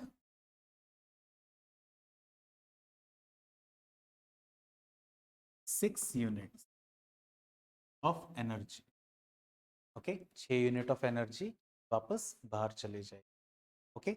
इसके बाद हम लोग देखेंगे कि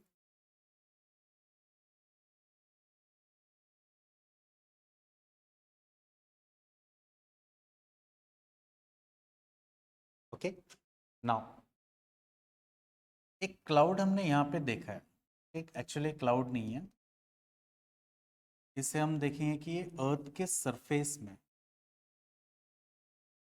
या एटमॉस्फेयर के सर्टन गैसेस है, या तो एटमॉस्फेयर से ही टकरा के,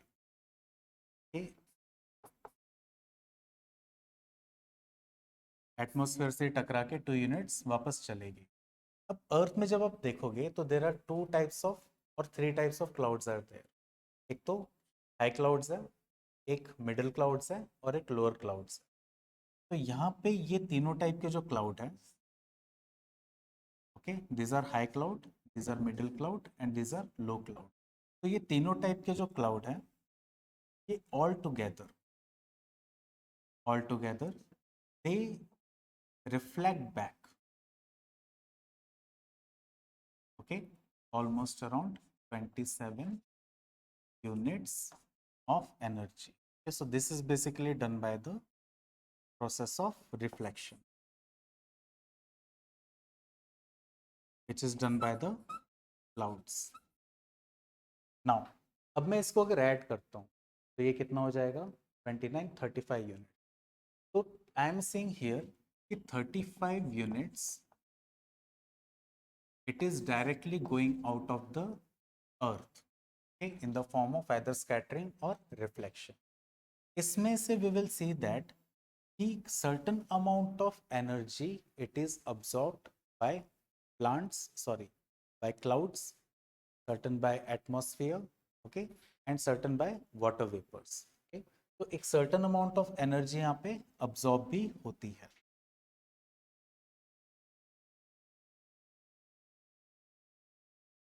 ओके अब ये पहुंचा ऑलमोस्ट अर्थ के सरफेस पे. अर्थ के सरफेस पे पहुंचने के बाद में अब मेरे पास एक बजट बचता है 65 यूनिट्स. ओके तो 65 में से मैं देखूंगा कि देर इज अराउंड 20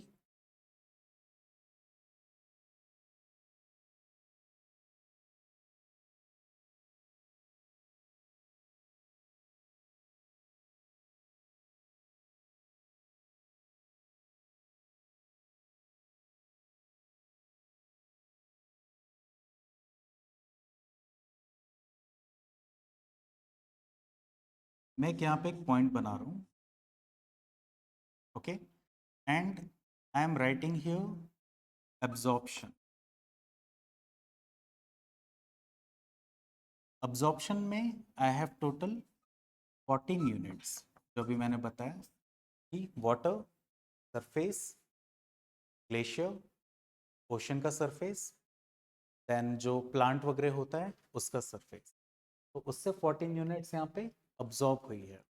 तो अब्जॉर्ब होने के बाद में अब सन का जो अर्थ का सरफेस है उसमें कितना यूनिट आएगा टोटल. जैसे ये 35 हुआ प्लस 14 कितना हो गया 49. Okay so we will see here that कि जो अर्थ के एक्चुअल सरफेस में जो एनर्जी हिट करती है इट इज अराउंड 51.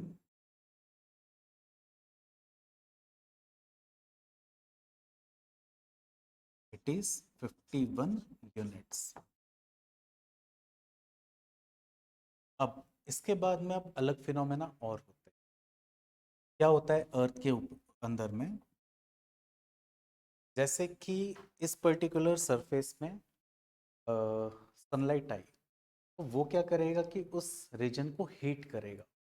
तो हीट करने के बाद में वो क्या कर रहा है कि वो कुछ एनर्जी को रेडिएट करता है.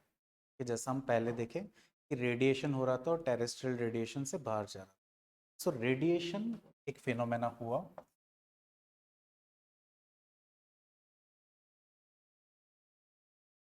ओके रेडिएशन के बाद में सर्टन अमाउंट ऑफ एनर्जी है. तो वो अगर वाटर अब्जॉर्ब कर रहा है तो वाटर क्या करेगी उस पर्टिकुलर एनर्जी को कन्वेक्शन में कन्वर्ट करेगी. Okay so certain amount of energy will be converted into the convection. Okay अब कन्वेक्शन के बाद में एक पर्टिकुलर अमाउंट ऑफ एनर्जी हम लोग देखते हैं it is getting converted into the part of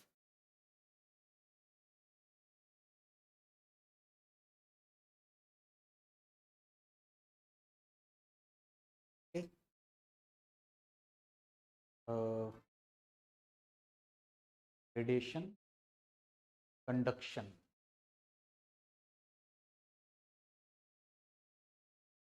radiation, conduction और कन्वेक्शन. ओके कंडक्शन बेसिकली क्या होता है. कंडक्शन इसमें एक सरफेस अगर हीटेड अप है उससे जॉइंट अगर दूसरा सरफेस अगर लग जाता है तो वो उस चीज को हीट कर देगा. ओके ये मेजरली जो सॉलिड सरफेसेस होते हैं उनमें वर्क करता है. वाइल रेडिएशन जो कि एयर टू एयर फिनोमेना होता है या तो solid surface to air phenomena होता है उसमें वर्क करता है. कन्वेक्शन जो फ्लूइड चीजें होती है फ्लूइड चीजों पे मेजरली वर्क करती है. अब यहाँ पे हम लोग देखेंगे कि देयर इज अब्जॉर्प्शन एक एटमॉस्फेयर में हुआ. इस सरफेस ने बहुत सारी हीट अब्जॉर्ब की और अब्जॉर्ब करने के बाद में there is again one is radiation, another is convection and third is conduction. तो इन तीन प्रोसेसेस से टोटल 51 यूनिट्स।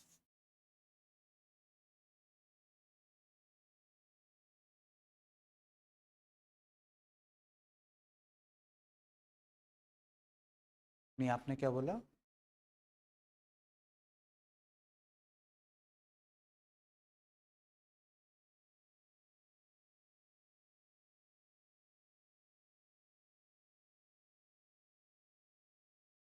तो 35 मिनट्स डायरेक्टली चला गया।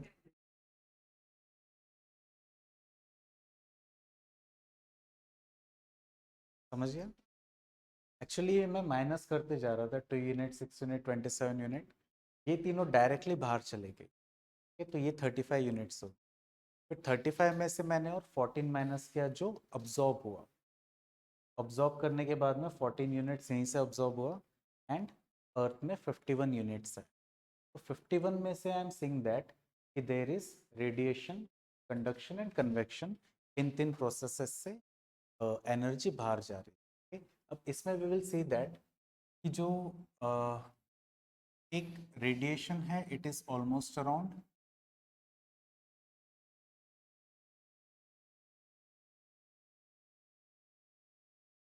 एक है 17 यूनिट्स, एक है 11 units, okay, and next is around 23 units. तो एक बार मैं चेक कर लेता हूँ, बिकॉज ये 17, 11 एंड 23 के अराउंड है। 11, 12, 13, 17। तो अब इसमें ये तीनों एनर्जी, ये तीन एनर्जी प्लस यहाँ पे भी ऑब्जॉर्प्शन है, ओके। तो इसमें से मैं ऑब्जॉर्प्शन वाला भी यहाँ लेके आ रहा हूँ, that is fourth.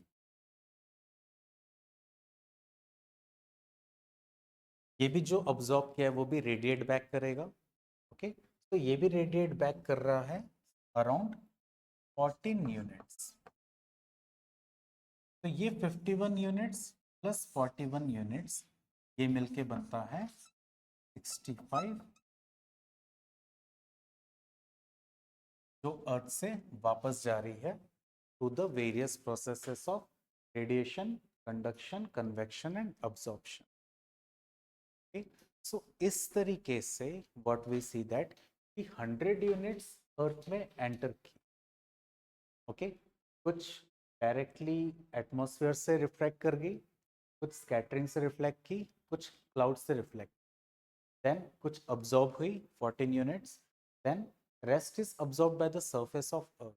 It can be surface like ground, it can be plant, जो प्लांट की लीव होती है, हम होते हैं विटामिन डी सुबह सुबह लेते हैं, okay, सो हम उसे ऑब्जॉर्व करते हैं। देन ये चीज फिर वापस से री रेडिएट बैक होती है, okay? कैसे होगा? रेडिएशन, कन्वेक्शन, कंडक्शन और जो अब्जॉर्प्शन है वो प्रोसेस। इन प्रोसेस से सारा जो हमारा 35 यूनिट्स यहाँ पे निकाल के वी हैड कितना बचेगा, 65 यूनिट्स। तो 65 यूनिट्स एंटर की अर्थ के सरफेस में और एटमॉस्फेयर में। ये अर्थ के सरफेस और एटमॉस्फेयर में इसका कोई रोल नहीं है हीटिंग में, okay? यहाँ पे ये एनर्जी आई, हमने उसे प्रोसेस की, प्रोसेस करने के बाद में जो भी रेसिडुअल एनर्जी बची, it is going back. So in this way what we see that कि यहाँ का जो 65 यूनिट था,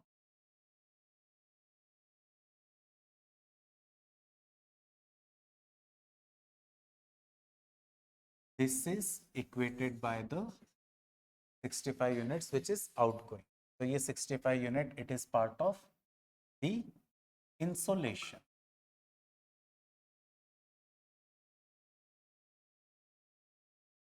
And this 65 units, it is the part of the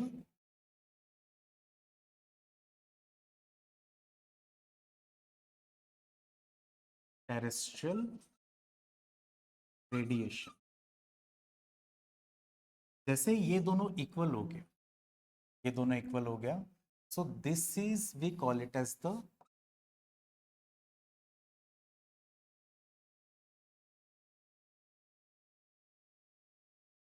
एक बैलेंस यहाँ पे फॉर्म हुआ, एंड हमारा जो यहाँ पे बैलेंस की हम बात कर रहे थे, this is achieve, balance is achieved here. Incoming का उसके जो हमने अलग अलग देखे कि वो किस किस तरीके से अर्थ से रिफ्लेक्ट बैक हो रहा है, अब्जॉर्ब हो रहा है, एंड अर्थ के सरफेस में फिर ऑब्जॉर्व हो रहा है, atmospheric absorption and surface absorption, and उसी का हम लोग देख रहे हैं कि वो बाहर कैसे जाए। So this we see as a part of the heat budget of Earth. Doubt? समझे? ये थोड़ा सा मतलब ये है, नंबर्स बहुत सारे हैं, बट आप ये चीज ध्यान रखो, 100 आ रहा है, 100 में से आप एक 35 यूनिट करो, एक 65 यूनिट करो, 65 में भी आप 2 डिवीजन यहाँ पे करो, एक 14 यूनिट करो which is absorbed by the atmosphere, then 65 में 51 units which is absorbed by the surface. फिर वो सरफेस से उसका जो वेवलेंथ है वो इंक्रीज हो गया, अब वो शॉर्ट वेव से लॉन्ग वेवलेंथ हो गई। तो ये जो बाहर जा रही है, this are long wavelength radiation.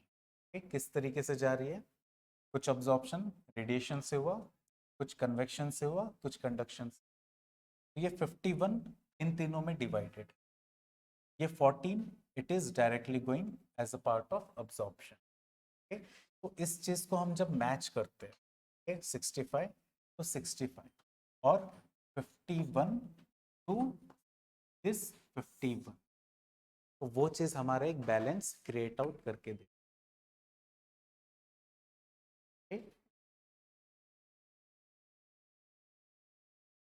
Confusion है? क्लियर? क्लियर? कंफ्यूजन? कंफ्यूजन है कोई? क्लियर है? एक बार देख लो आप इसे, कहीं अगर कंफ्यूजन फील हो रहा है तो आप मुझे बता दो, मैं आपको क्लियर कर दूँ। क्योंकि क्या होता है कि जब आप नंबर्स देखते हो कौन कौन से, 35 डायरेक्ट चला गया, फिर ये 14 वाला हमेशा गायब हो जाएगा, ओके, बिकॉज वो एटमॉस्फेयर में ऑब्जॉर्व हो रहा है। तो 14 वाला जो एटमॉस्फेयर में ऑब्जॉर्व हुआ तो हमेशा याद रखना है, तो वो इक्वेट करेगा हमारा 51 को। तो 51 को हम डिवाइड कर सकते हैं इसमें, 17 में, 11 में और 13 में यहाँ पे, ठीक। तो ये चीज़ जैसे हो जाएगा, आपने फिर ये वाला ऐड किया और ये 14 जो यूनिट है अब्जॉर्ब्ड वाला तो आपने ऐड किया, तो वापस ये 65 यूनिट्स आपको यहाँ पे कंप्लीट दे देगा, ओके। और बाकी ये 35 यूनिट से तो एंटर हुआ ही नहीं है, okay, this is directly reflected and scattered away from the earth's surface. So this is the heat budget of, एक हीट बजट ये है जो मैं आपको बता रहा हूँ। सो ये हम देखते हैं ओवर द स्पेस। दूसरा हीट बजट है with respect to the energy part, that is the surplus energy and the deficit energy. वो कैसा होता है मैं बताता हूँ।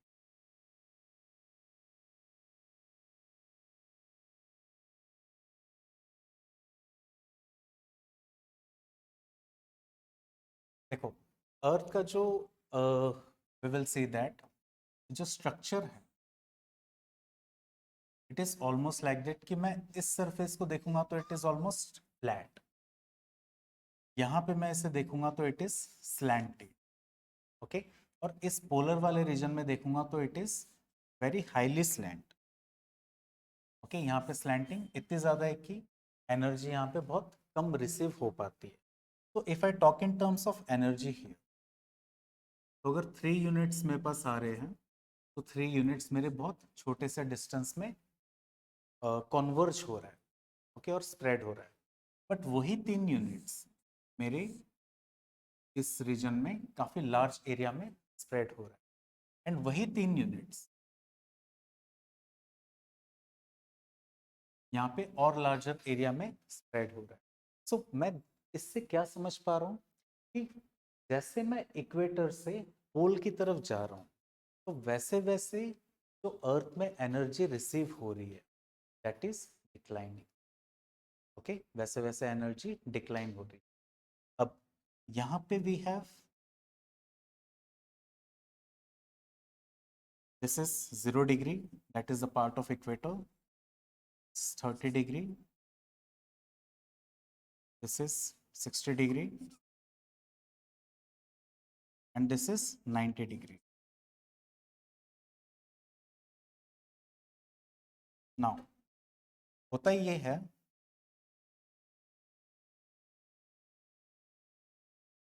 कि मैक्सिमम जो एनर्जी हमारी आ रही है इट इज इक्वेटर के पास में, क्योंकि इसका ये वाला जो पार्ट है it is almost straight. But एक चीज मैं देखता हूँ कि near 30 degrees of latitude, near 30 degrees of latitude हमारा जो स्काई होता है वो क्लियर होता है। क्लियर क्यों? क्योंकि वहाँ पे सब्सिडेंस ऑफ एयर होती है, वो समझेंगे आगे में। और तो ये समझो कि वो स्काई क्लियर होता है, स्काई क्लियर होने से एनर्जी अच्छी खासी यहाँ पे रिसीव होती है। ओके, जैसे ही वो 40 डिग्रीज के पास में पहुंचेगा, whenever it will reach almost near the 40 degree,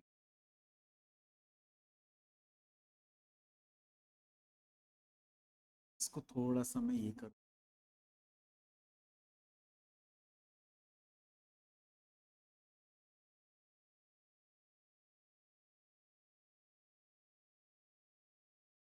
so there will be a drastic decline in the insolation which is received here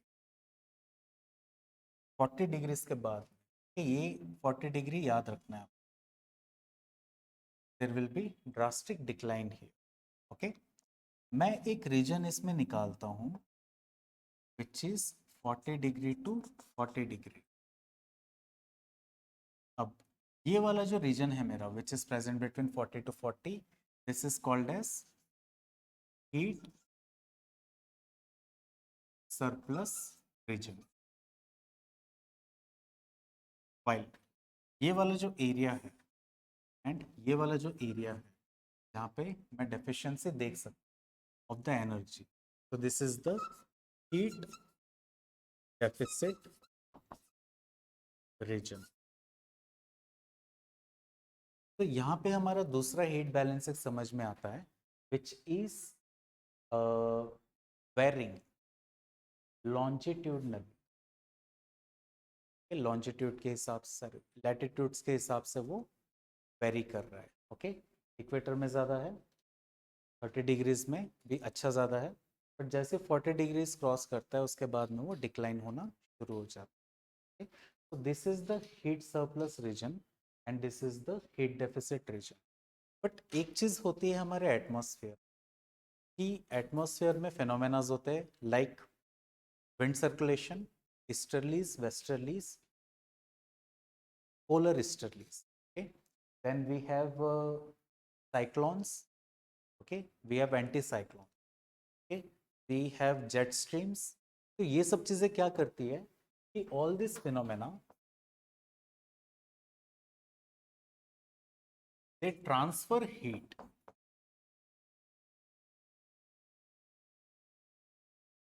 from equatorial region to the polar region.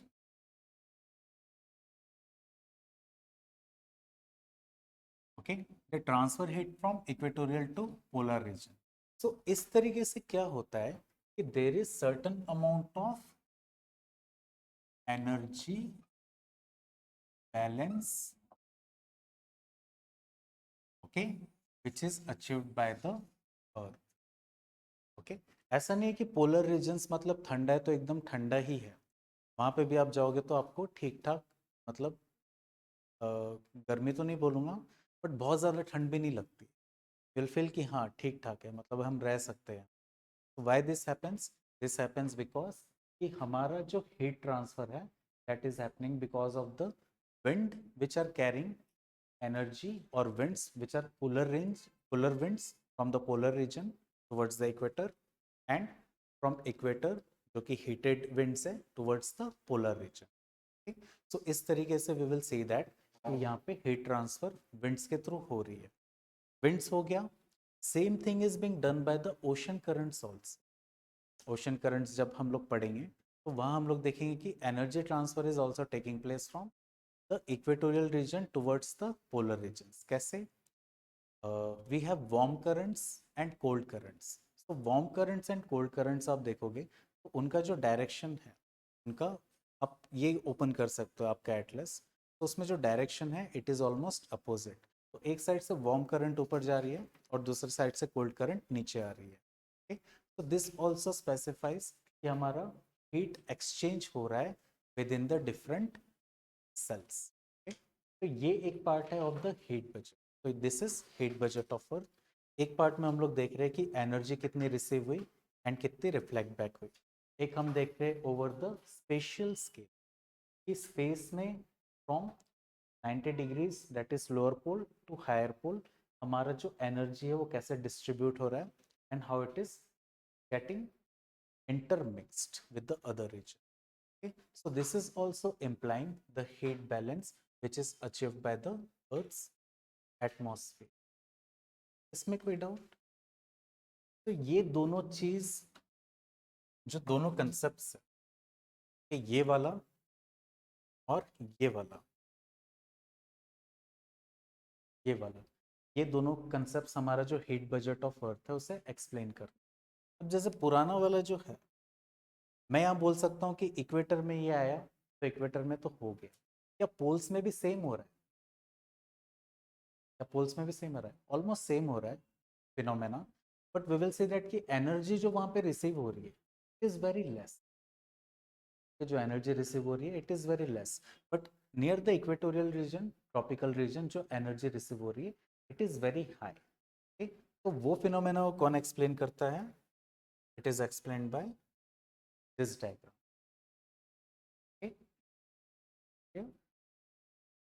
कुछ doubt? कुछ doubt है तो आप पूछ सकते हैं. ठीक है, हम सब ये बहुत इंपॉर्टेंट टॉपिक है. इसमें हर 2 साल 3 साल में एक क्वेश्चन आता है. ये तो मैंने बहुत बेसिक आपको बताया कि एक्चुअली क्या हो रहा है. क्वेश्चन पूछता है what are the factors which are resulting in the heat budget और which influences the heat budget of earth. तो हमें बताना पड़ता है कि हीट बैलेंस कैसे क्रिएट, हीट बैलेंस में क्या क्या फिनोमेनास इन्वॉल्व है. ठीक, तो वो सब चीज़ें हम एक्सप्लेन करेंगे. मैं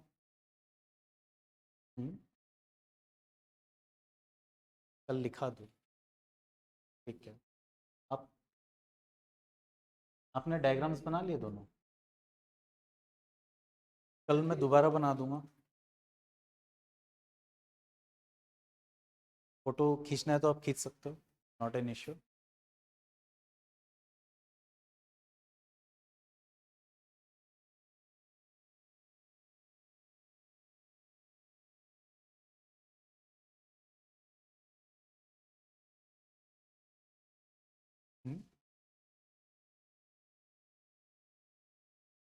क्या आप लोग ग्रुप में शेयर कर सकते हो, सबको पहुंच जाए. एक ये वाला भी है, ये लेकिन इजी है, बहुत ज़्यादा नहीं. तो बस ये बताया कि इनकमिंग क्या है, आउटगोइंग.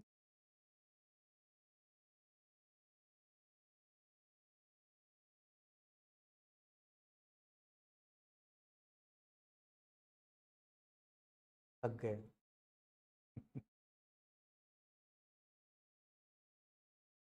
घर जाके आप लोग क्या करते हो?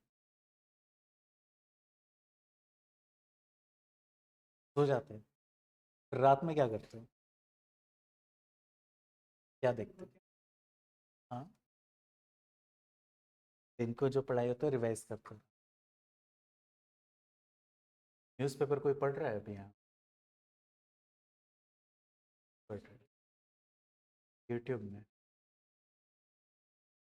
हिंदू का न्यूज़पेपर यूट्यूब में आप देखते, हिंदी में आप हिंदू द हिंदू आप पढ़ते हो. ये तो लोग देखते हैं एनालिसिस यूट्यूब में.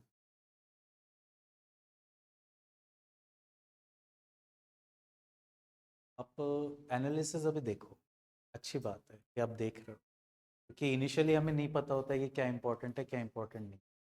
बट जैसे धीरे धीरे आपका क्या होगा कि आपका एक एनालिटिकल डेवलप होना शुरू होगा. अब जैसे हम ये चीज़ पढ़े कि हीट बजट ऑफ अर्थ क्या है। अब हीट बजट ऑफ अर्थ में मैंने ये देखा कि एक रेडिएशन आई, एक सरफेस गर्म हुआ। अब सरफेस गर्म होने में कुछ टाइम लगा, कुछ 1 मिनट, 2 मिनट, 10 मिनट, 1 घंटा लगा। फिर उसने रेडिएशन शुरू किया। ठीक? अब धूप चली गई लेकिन वो सरफेस गर्म है अभी भी, तो रेडिएशन अभी भी हो रहा है। सो जब वो ठंडा हो जाएगा तब रेडिएशन बंद हो जाएगा।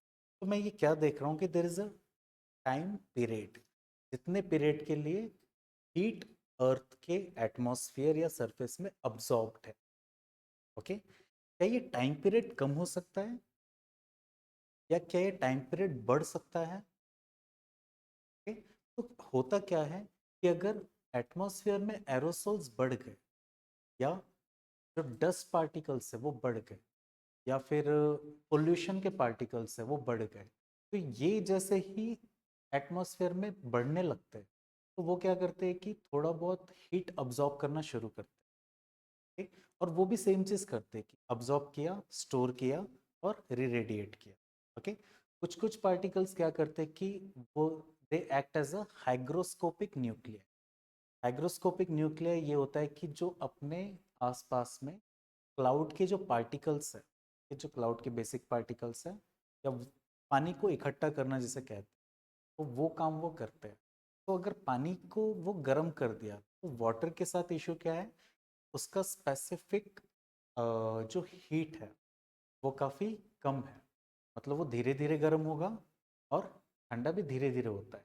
लैंड का क्या है, तुरंत गर्म हुआ, मैंने हीट हटाया तो ठंडा भी 2-5 मिनट 10 मिनट में हो जाता है। बट वाटर के साथ नहीं है, वो टाइम भी लेगा गर्म होने के लिए और फिर ठंडा होने के लिए भी टाइम लेगा।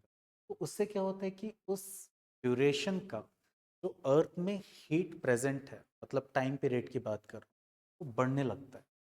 और यही चीज़ हो रही है ग्लोबल वार्मिंग कि हमारा जो स्टे टाइम ऑफ हीट है ओवर द अर्थ सरफेस वो इंक्रीज हो रहा है। तो इस स्टे टाइम के कारण हमारी ग्लोबल वार्मिंग बढ़ रही है। तो ये डे टू डे फिनोमेना हो गया है। आज भी गर्म है, कल भी गर्म है।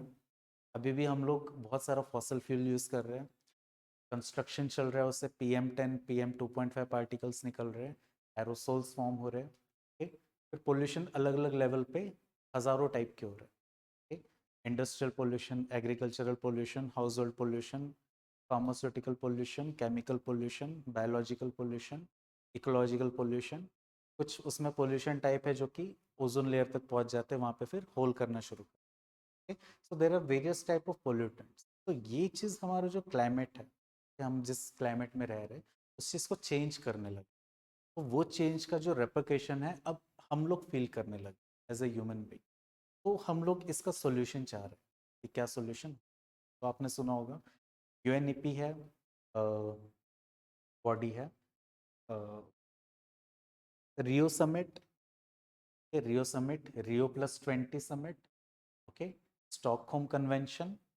तो ये सब कन्वेंशंस फिर फॉर्म होना शुरू हुए जिन्होंने हाईलाइट किया कि क्लाइमेट चेंज हो रहा है, इसको एक्सेप्ट करना और उसके हिसाब से हमें सॉल्यूशंस चाहिए।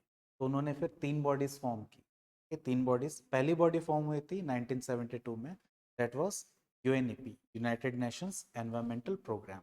ओके, फिर Rio+20 हुआ था 1992 में ब्राज़ील में। वहाँ पे 3 बॉडीज फॉर्म हुई थी। एक था UNFCCC, दूसरा था UNFCCD और तीसरा था CBD। ठीक, तो ये 3 बॉडीज फिर अलग अलग चीज़ों को देखने लगी। एक देख रही थी क्लाइमेट चेंज को, एक देख रही थी डेजर्टिफिकेशन को, और एक देख रही थी इम्पैक्ट ऑन बायोडाइवर्सिटी कि बायोडाइवर्सिटी में क्या इम्पैक्ट हो रहा है। उसमें प्लांट्स भी, जो फ्लोरा की स्पीसीज है एंड जो फौना की स्पीसीज है, दोनों चीज़ पे वर्क करने लगे। ओके, अब इससे भी बहुत अच्छा सोल्यूशन नहीं मिल पा रहा था कि बहुत यानी हेजी हेजी टाइप का है कि समझ में नहीं आ रहा है। तो उसी टाइम पे एक मिलेनियल समिट हुआ 2000 में। तो मिलेनियल समिट में देर वर 10 गोल्स वर गिवन कि 10 गोल्स ये हमारा जो इश्यूज है उसको सॉल्व करने में हेल्प करेंगे। तो ये 10 गोल्स में क्या हुआ कि जो रिच लोग हैं उनका सॉल्यूशन का हेल्प मिल रहा है। ओके, और जिनको पुअर लोग हैं तो उनको उतना हेल्प नहीं मिल पा रहा था। तो यहाँ पे देखा गया कि socially there is certain problem, कि सोशल में there is a division, society में एक डिवीजन है। तो सोसाइटी के सभी लोगों को इक्वली बेनिफिट होना चाहिए। तो इससे फिर एक नेक्स्ट कंसेप्ट निकल के आया that was the sustainable development. Sustainable development का एक समिट हुआ था इसी का ही 2013 में। ओके 2013 में फिर एक कमेटी फॉर्म की गई थी for developing the goals of sustainable development. फिर 2015 में there was 17 goals were given out. Okay, life underwater, okay, life on land, then responsible we can say pollution and its management. So ऐसे करके there were 17 goals were identified और उस goals में जो society का inclusion है उसे भी उतने अच्छे से किया गया था। okay? और उसी टाइम पे बात की गई थी पेरिस एग्रीमेंट की। पेरिस एग्रीमेंट आपने सुना होगा। ओके पेरिस एग्रीमेंट की बात की गई थी। तो पेरिस एग्रीमेंट में क्या कहा गया कि जो भी कंट्रीज अपना पोल्यूशन कर रहे हैं तो वो एक एक रिस्पॉन्सिबिलिटी को पिकअप करे। okay? तो इसकी कहानी जाती है थोड़ी सी पहले 1997 के आसपास। 1997 में क्योटो प्रोटोकॉल हुआ था। उसमें जितने भी डेवलप्ड कंट्रीज हैं उनको बोला गया कि आपने पोल्यूशन किया है तो आपकी जिम्मेदारी है कि आप इस पोल्यूशन को कम करो और जो डेवलपिंग कंट्रीज आपके कारण ये भुगत रहे चेंज ऑफ क्लाइमेट तो उनको भी आप कॉम्पनसेट करो। okay? तो ये चीज़ चलते रही तो हर साल डेवलप कंट्रीज 42 आइडेंटिफाई किए थे तो सबको एक एक मतलब 1 बिलियन 2 बिलियन 2.5 बिलियन 3 बिलियन जो भी बिल आ रहे हैं उनको दे देते थे। तो डेवलप कंट्रीज ने बोला कि यार हम लोग यानी इतना पैसा दे रहे हैं तो हम लोग का तो नुकसान हो रहा है। okay? हम ये करते हैं हम बोलते हैं कि अब डेवलपिंग कंट्रीज भी इसमें कंट्रीब्यूट कर रही है for the pollution and the green house gases and global warming तो अब उनको भी पे करना पड़ेगा। तो वहां से रिजिम चेंज हुआ क्योटो प्रोटोकॉल से फिर पेरिस एग्रीमेंट पर। तो पेरिस एग्रीमेंट में डेवलपिंग कंट्रीज हो या डेवलप कंट्रीज हो सबको इक्वली कंट्रीब्यूट करना पड़ेगा और जो भी क्लाइमेट चेंज हो रहा है। तो वहां से फिर एक पार्ट दिया गया कि डेवलप कंट्रीज है वो वॉलेंटरी पैसा दे सकते। क्योटो प्रोटोकॉल में इट वाज मैंडेटेड कंपलसरी था बट पेरिस एग्रीमेंट में वॉलेंट्री हो गया। तो तब से $100 बिलियन का चल रहा था। ओके अब 2025 आ गया। 2025 में कोई 1 रुपया भी नहीं आया डेवलप कंट्रीज से। तो अब डेवलपिंग कंट्रीज ने डिमांड किया है कि 100 बिलियन तो पुराना हो गया अब हमें $100 ट्रिलियन चाहिए। सॉरी $1 ट्रिलियन चाहिए हर साल ताकि हम क्लाइमेट चेंज को सही कर सकें बिकॉज ये पूरा आपका करा धरा है। okay, so this is the regime change which we are seeing in the contemporary time and how this is climate change is related. okay? बाकी कल देखेंगे इसको आगे लेके चलेंगे। Any questions doubts? ठीक है कल मिलते हैं। So take care.